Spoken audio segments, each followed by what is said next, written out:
Rokok kretek di jari Tony sudah tinggal separuh saat ia menyerahkan map tipis ke tangan Fajar.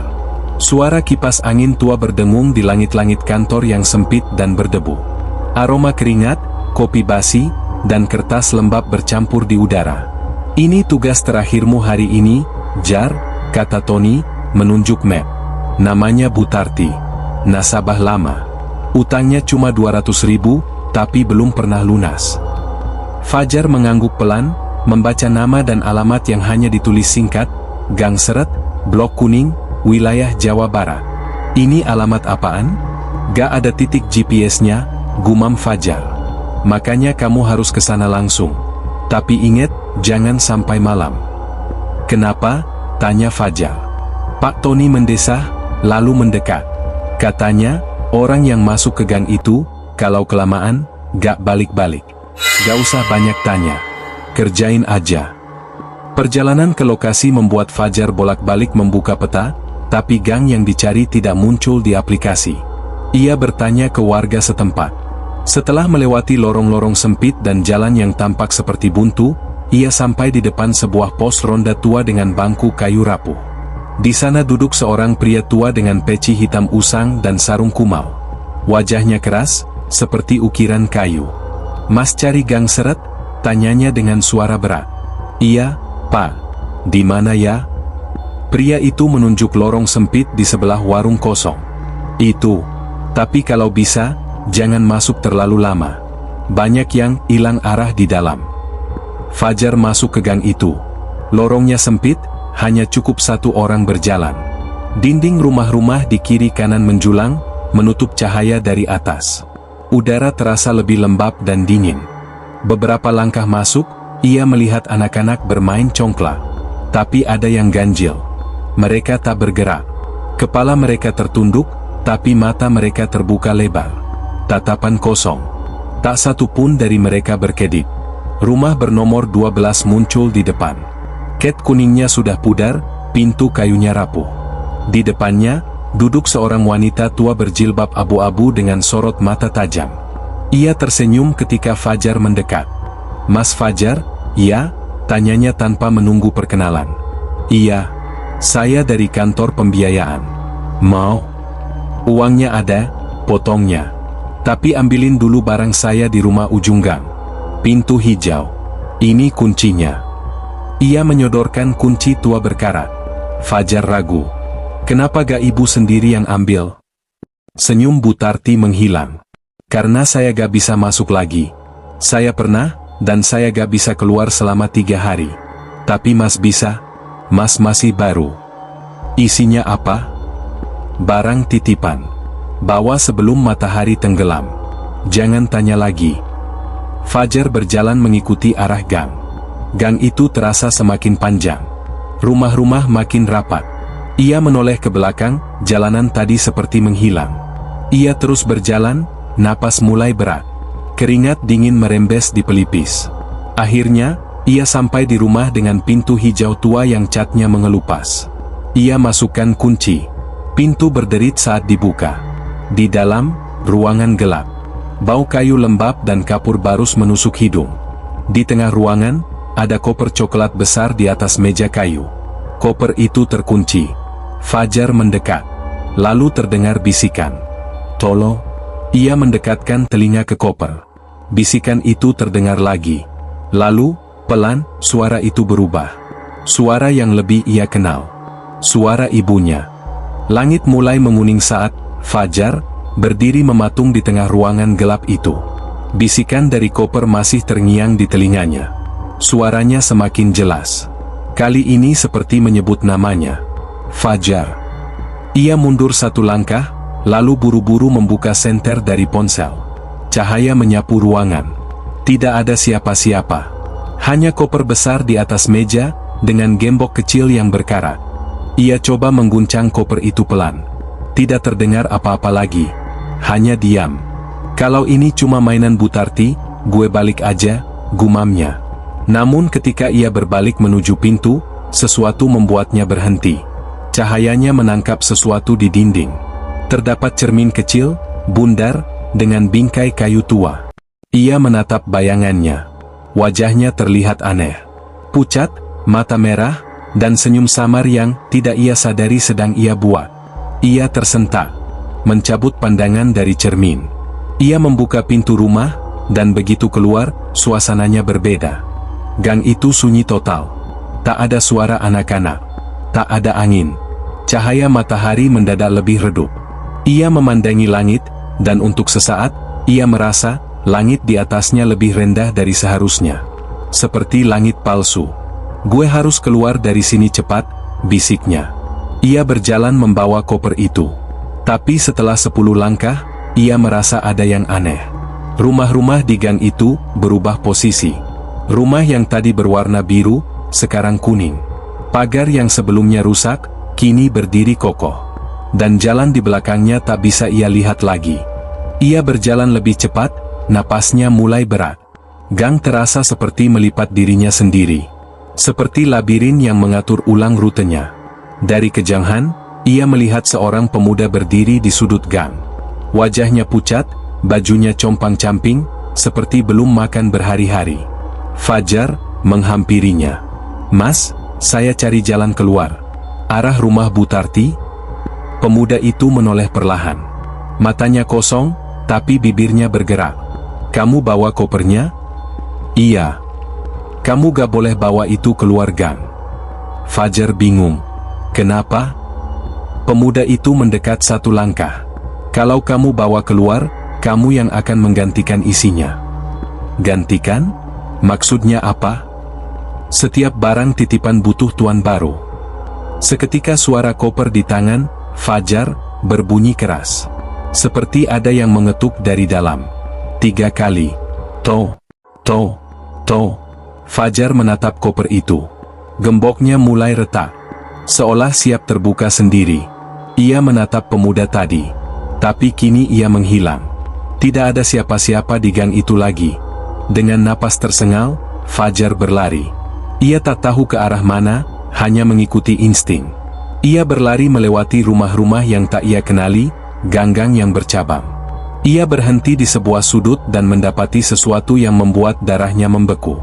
Di dinding bata, terpampang lusinan foto. Foto-foto orang.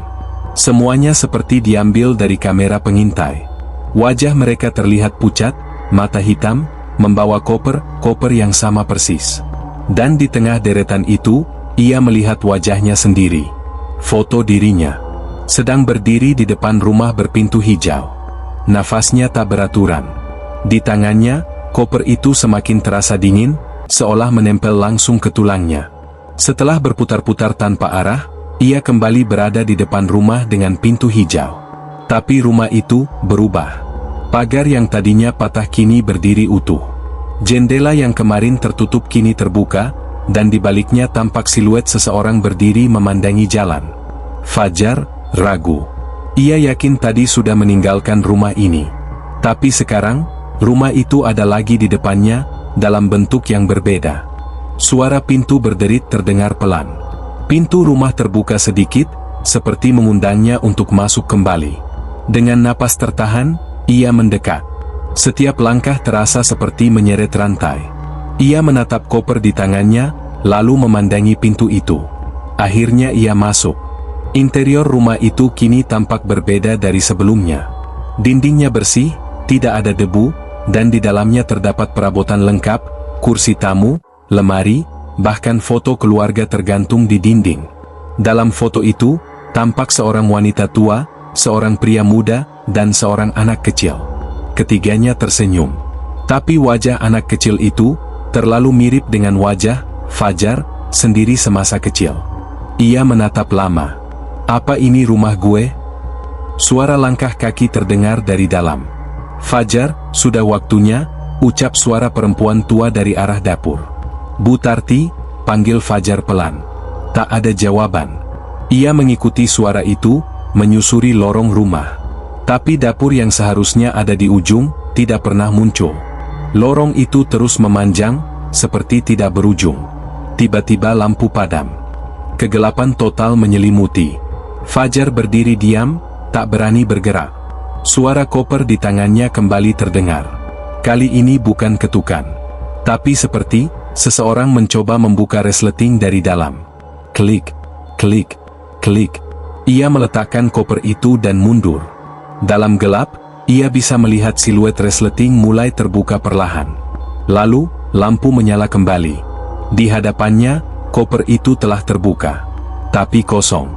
Kosong, kecuali sebuah boneka kecil tergeletak di dalamnya. Boneka itu mengenakan baju merah, rambut kucir 2, dan satu matanya hilang. Di bagian leher boneka, tertulis dengan tinta hitam. Yang hilang butuh ganti. Yang kembali harus dibayar. Tiba-tiba suara pintu di belakangnya terbanting. Fajar menoleh. Kini ia tidak berada di dalam rumah lagi. Ia berada di tengah gang, tapi gang itu penuh orang. Warga, anak-anak. Semua berdiri diam, menatapnya. Mereka tidak berkata apa-apa. Hanya menatap. Satu persatu, mereka mulai menunduk bersamaan. Lalu terdengar suara gemeretak dari balik dinding-dinding rumah. Seperti kayu digerakkan, atau tubuh diseret. Fajar mundur. Ia berbalik untuk lari. Tapi langkah kakinya terhenti. Di hadapannya, berdiri seorang anak kecil. Anak itu memegang boneka yang sama seperti yang ada di koper tadi. Ia mengenakan pakaian merah, rambutnya dikucir 2. Tapi, wajahnya adalah wajah Fajar kecil. Anak kecil di hadapannya, yang memegang boneka satu mata, mempunyai wajah yang benar-benar identik dengan dirinya sendiri saat kecil. Dari bentuk dagu, sorot mata, hingga luka kecil di pelipis yang ia dapat saat jatuh dari sepeda dulu, semuanya sama persis. Tubuhnya bergetar. "Siapa kamu?" Anak itu tak menjawab. Ia hanya menyodorkan boneka ke arah Fajar. Perlahan, kepala warga di sekeliling terangkat kembali.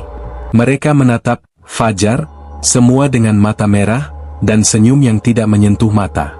"Ini gak nyata, ini mimpi," bisik Fajar, mundur perlahan. Namun satu suara terdengar, tenang dan jelas. "Ini bukan mimpi. Ini hutang." Fajar menoleh. Bu Tarti, berdiri di tengah kerumunan, mengenakan pakaian yang berbeda, lebih bersih, lebih muda. Rambutnya tak lagi kusut, matanya bercahaya tajam. Ia berjalan perlahan ke arah Fajar. "Aku sudah bilang, koper itu harus dibawa sebelum matahari tenggelam. Sekarang kamu sudah membukanya, dan itu artinya kamu menerima isinya." "Isinya cuma boneka." "Tidak. Itu simbol. Yang sesungguhnya adalah beban. Beban yang harus ditanggung seseorang. Dan sekarang, kamu pemiliknya." Fajar mulai mengerti. Semua ini adalah semacam perjanjian. Tapi ia tak pernah menyetujuinya, bukan? Bu Tarti seakan membaca pikirannya. "Kamu terima kunci itu. Kamu buka rumah itu. Kamu bawa kopernya. Kamu sudah setuju sejak itu." "Tapi saya gak tahu apa-apa." Ketidaktahuan tidak membatalkan perjanjian. Tiba-tiba, langit di atas gang berubah. Warna oranye senja memudar, digantikan oleh warna kelabu gelap. Waktu telah lewat dari tenggelamnya matahari. Bu Tarti menatap ke arah langit, lalu tersenyum tipis. Waktunya sudah datang.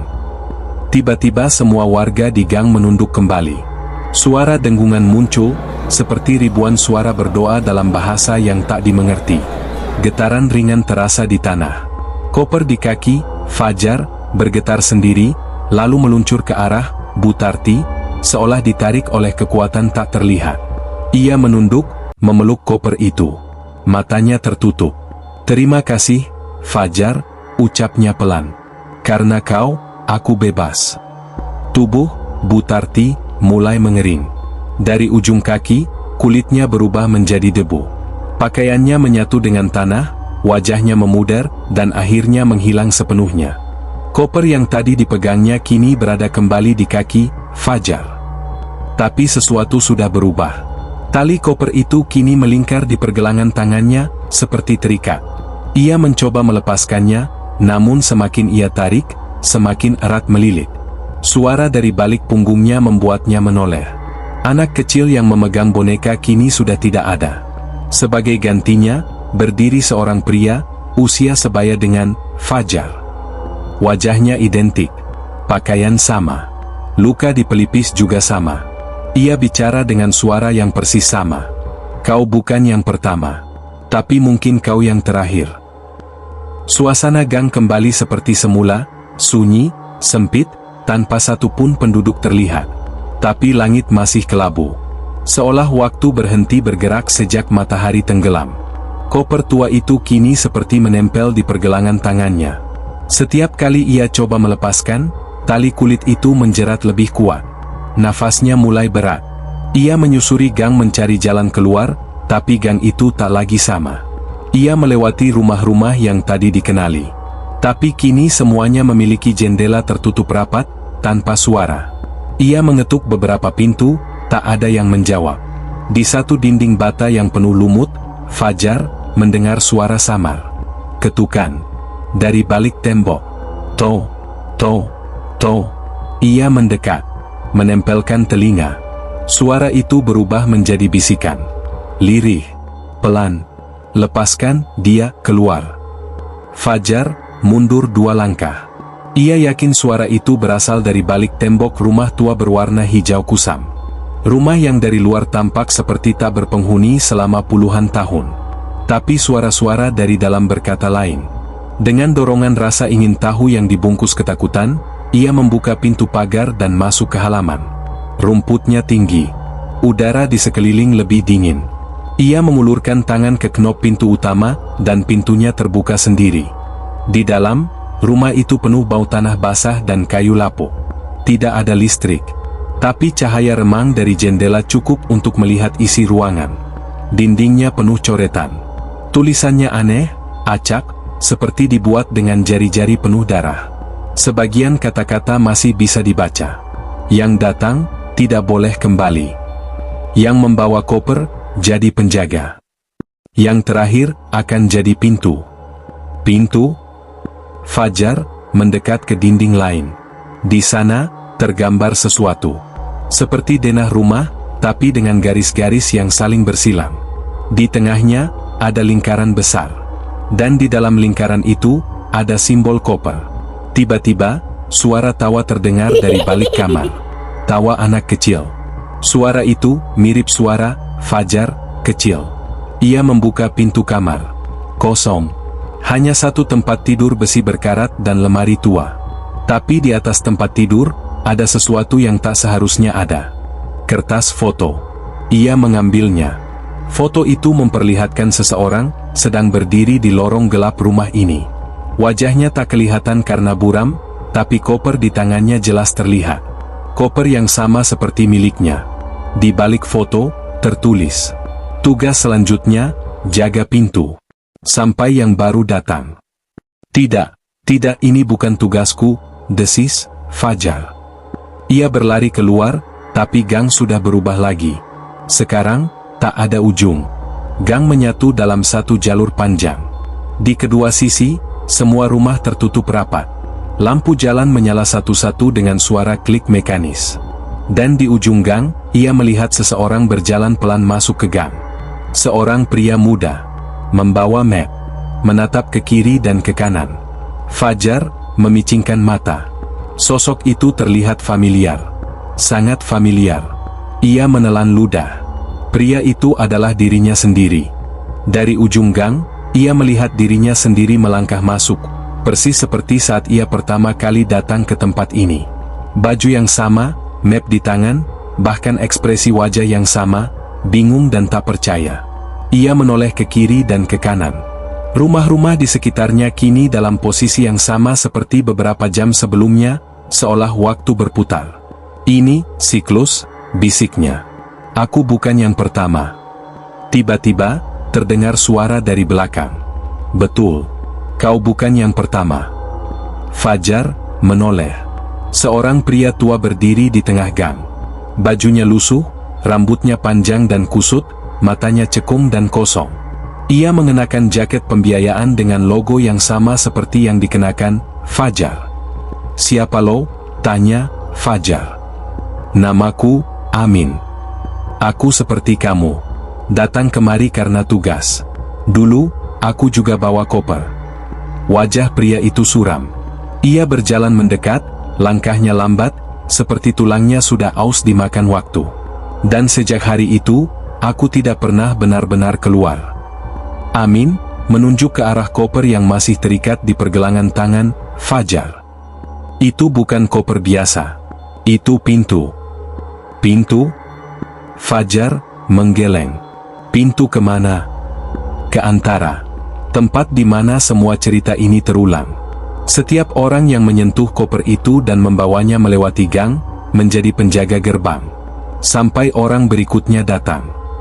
Aku bisa keluar, tegas Fajar. Pak Amin hanya tersenyum lemah. Itu yang juga aku bilang. Sampai aku menyadari bahwa gang ini bukan jalan, tapi lingkaran. Fajar terduduk di tanah. Tangannya masih terikat. Suara koper kini terdengar lebih kencang, seperti detak jantung. Lalu apa yang harus kulakukan? Tanya Fajar, hampir putus asa. Amin mendekatkan wajahnya. Kalau kau ingin keluar, jangan lewat jalan keluar. Amin berbalik dan menunjuk satu rumah di pinggir gang. Rumah itu tampak tak berbeda dari yang lain, namun di atas pintunya ada simbol aneh, lingkaran dengan 2 garis melintang di dalamnya. Rumah itu bukan rumah, ucapnya. Itu cermin. Sebelum Fajar sempat bertanya lebih lanjut, Amin berjalan pergi. Tubuhnya makin jauh, makin buram, hingga akhirnya menghilang begitu saja di tengah kabut yang mulai turun. Fajar menatap rumah bertanda itu. Ia mendekat pelan. Ketika ia menyentuh gagang pintunya, koper di tangannya bergetar hebat. Tapi pintunya terbuka. Ruangan di dalam kosong. Dindingnya cermin. Lantainya cermin. Langit-langitnya pun memantulkan wajahnya dari segala arah. Fajar masuk. Di dalam, ia melihat ratusan bayangan dirinya sendiri, tapi masing-masing berbeda. Ada yang tua, ada yang muda, ada yang berdarah, ada yang tertawa. Dan di tengah ruangan, berdiri seseorang. Sosok itu menatapnya dari cermin, dengan wajahnya sendiri. Namun tubuhnya jauh lebih gelap, matanya hitam seluruhnya, dan senyumnya sangat lebar. Selamat datang, Fajar, katanya. Kini tinggal kau memutus atau melanjutkan. Bayangan, Fajar, di dalam ruangan cermin berdiri diam, namun matanya mengikuti setiap gerakan. Sosok itu seperti dirinya, tapi bukan dirinya. Ada sesuatu yang jauh lebih dalam di balik mata hitam legam itu, seperti jurang yang tak punya dasar. Siapa kamu? Tanya Fajar, suaranya nyaris pecah. Aku adalah kamu, setelah kamu memilih untuk tinggal, jawab bayangan itu. Suaranya datar, tapi menggema di seluruh ruangan. Fajar mundur. Tapi dimanapun ia melangkah, bayangan itu tetap ada. Setiap sisi memantulkan versi berbeda dari dirinya. Semua dengan koper. Semua dengan luka. Semua dengan wajah lelah yang sama. Kamu bisa memilih, lanjut sosok itu. Keluar dari sini dan terus dikejar. Atau terima peranmu, dan jadi akhir dari siklus ini. Tapi kenapa aku? Bisik Fajar. Karena kamu bertahan paling lama. Tiba-tiba ruangan itu mulai bergetar. Cermin-cermin di sekelilingnya pecah satu persatu, dan dari balik retakan, muncul tangan-tangan pucat mencengkeram, meraih ke dalam. Fajar berlari ke tengah ruangan, menunduk. Koper masih di pergelangan tangannya. Kini terbuka, dan kosong. Atau tampaknya kosong. Karena dari dalamnya, muncul cahaya kecil. Merah, seperti bara. Cahaya itu berkedip, seperti detak jantung. Fajar memandang ke dalam koper. Di sanalah semua kenangan buruknya, saat ia gagal membayar utang keluarga, saat ia hampir menyerah di jalan, saat ia berpura-pura kuat meski hancur di dalam. Semua kenangan itu menyala di dalam koper. Berkedip-kedip dalam nyeri yang ia simpan sendiri. Apa ini, harga dari semuanya? Gumamnya. Bukan harga, jawab suara dari belakang. Tapi tebusan. Fajar berdiri. Sosok bayangannya kini berdiri sangat dekat. Mereka saling menatap. Kalau aku menerima semua ini, apa yang terjadi? Kau jadi penutup dan penebus. Tidak ada lagi yang datang setelahmu. Kalau aku tolak, kau akan terus berlari, seperti yang lain. Sunyi melingkupi ruangan. Fajar memejamkan mata. Lalu ia menaruh koper itu ke lantai. Ia meletakkan tangannya di atasnya. Menunduk. Kalau memang harus ada yang berhenti di sini, biar aku saja. Cahaya dari dalam koper menyala terang. Cermin-cermin berhenti bergetar. Bayangan-bayangan menghilang satu persatu. Dan akhirnya, ruangan itu runtuh menjadi gelap sempurna. Beberapa hari kemudian, seorang pria muda tiba di perkampungan itu. Ia mengenakan jaket dengan logo kantor pembiayaan. Tangannya menggenggam map tipis. Warga yang ia temui tak banyak bicara. Salah satu dari mereka menunjuk ke arah lorong sempit di samping warung tua. Itu gang seret, katanya. Tapi nggak ada di peta. Gang itu memang nggak suka ditemukan. Pria itu tersenyum tipis, lalu melangkah masuk. Gang terasa sunyi, sejuk. Rumah-rumah tua berjajar. Tapi semuanya bersih. Tidak ada anak-anak yang menatap kosong. Tidak ada rumah dengan pintu hijau tua. Tidak ada koper. Dan di ujung gang, berdiri seorang pria. Ia mengenakan pakaian gelap. Tangannya kosong. Wajahnya tenang. Pria muda itu menghampiri. "Permisi, Pak, saya cari rumah Butarti." Pria itu menatap langsung ke matanya. Wajahnya mirip seseorang. Tapi tak bisa diingat siapa. Ia menjawab pelan. "Di sini gak ada Butarti." Lalu ia tersenyum. Senyum lelah. Senyum damai. Dan gang pun perlahan tertutup kabut lembut. Jangan lupa like, share, dan subscribe untuk mendengarkan cerita horor lainnya.